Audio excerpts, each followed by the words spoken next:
Ventspils zilā karoga pludmale ik vasaru vilina tuvus un tālus atpūtniekus ar baltām smiltīm, saules vannām kāpās un labiekārtotu vidi. Par atbilstību starptautiskiem kvalitātes standartiem liecina zilā karoga certifikāts. No māja līdz septembrim kārtību pludmalē un atpūtnieku drošību pieskata glābēji. Vienmēr es skatīties uz ūdeni un vērot, lai neviens neslīkst.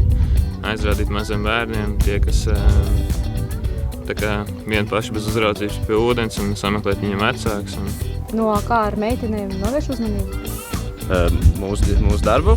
Nē, mēs esam pieraduši. Mums primārais ir ūdens un skaties uz ūdeni. Lai nenovērstos no pamatdarba, atpūtnieku mantas glābēji nepieskata. To var palūkt kādam tuvāk guļošajam. Vai šis lūgums tiek izpildīts? Uzmanību pludmalē atrodas Ventas balss.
Kā mēs noskaidrojām, uz vislabākā un visdrošākā nosaukuma pretendē ne tikai Ventspils pludmale, bet arī tās atpūtnieki. Vai tiešām?